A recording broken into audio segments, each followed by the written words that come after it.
Assalamualaikum warahmatullahi wabarakatuh. Saya Rofiatun Azza dengan IM 230602100029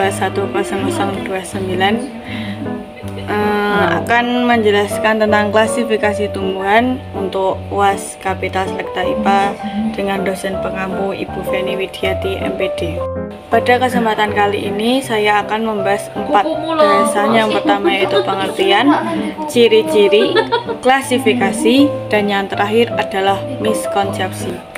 Untuk yang pertama adalah integritas ayat Al-Quran pada materi klasifikasi tumbuhan.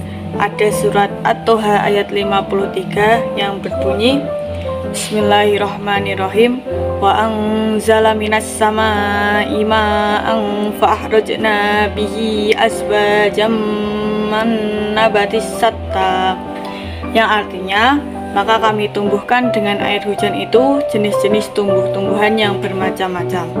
Ada juga ayat Al-Quran surat Al-Luqman ayat 10 yang berbunyi wa anzala minas samaa'i ma'an fa'ambatna fiha min kulli zawjin karim, yang artinya dan kami turunkan air hujan dari langit lalu kami tumbuhkan kepadanya segala macam tumbuh-tumbuhan yang baik. Yang pertama adalah pengertian tumbuhan. Tumbuhan adalah makhluk hidup yang tumbuh, berinti sel yang mengandung klorofil, memiliki dinding sel, berbatang, berdaun, berakar, dan sebagainya. Ciri-ciri dari tumbuhan yaitu mengalami siklus hidup, menyimpan cadangan makanan, autotrof, dan eukariotik. Klasifikasi pada tumbuhan itu terjadi ada 3. Yang pertama ada lumut, tumbuhan paku, dan tumbuhan berbiji. Pada lumut adalah anggota plantae paling sederhana dan merupakan tumbuhan terestrial yang biasanya ditemukan di tempat-tempat yang lembab seperti tembok, tanah, dan kulit pohon.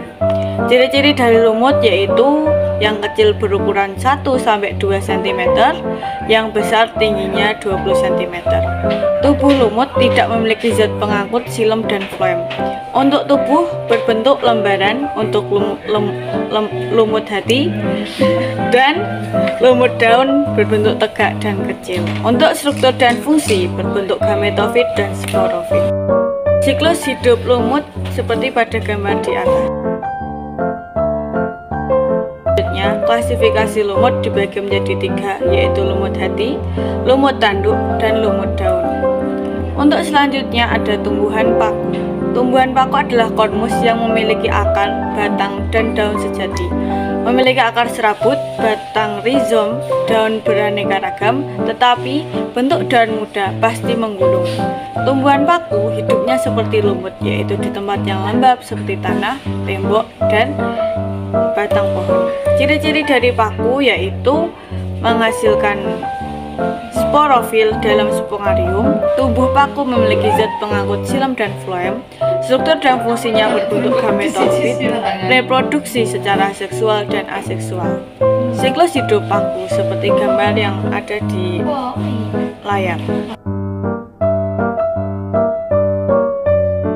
Klasifikasi paku ada 4, yaitu ada paku purba, paku kawat, paku ekor kuda, dan paku sejati. Selanjutnya ada tumbuhan berbiji. Tumbuhan berbiji merupakan tumbuhan berbunga karena biji asalnya dari pertumbuhan bunga. Tumbuhan berbiji dibagi menjadi 2, yaitu biji terbuka dan berbiji tertutup. Ciri-ciri dari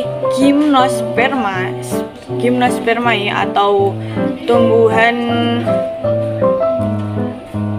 biji terbuka itu ada memiliki batang keras dan berkambium, reproduksi generatif, biji tidak tertutup buah, peluburan sperma dan ovum menjadi zigot.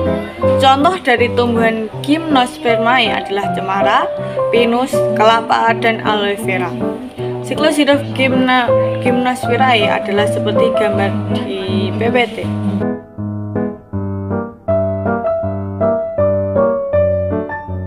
Selanjutnya ada ciri-ciri angiospermae, yaitu bakal biji dilindungi daun buah, akar dilindungi kaliptra, memiliki bunga sesungguhnya, daun pipih melebar, sistem pembuahan ganda, dan berupa pohon besar atau semak. Siklus hidup Angiospermae seperti gambar di PPT. Angiospermae dibagi menjadi dua, yaitu dikotil dan monokotil. Dikotil adalah tumbuhan yang bijinya berkeping dua, sedangkan monokotil adalah tumbuhan yang bijinya berkeping satu. Cara membedakannya dari akar, yaitu yang dikotil itu berbentuk tunggang, sedangkan monokotil itu berbentuk serabut. Batang dan akar yang dikotil itu memiliki kambium sehingga dapat membesar, sedangkan yang monokotil itu tidak berkambium sehingga tidak dapat membesar. Untuk daun itu dikotil bentuknya tulang daun menyirip atau menjari, sedangkan monokotil susunan tulang daun sejajar atau melengkung.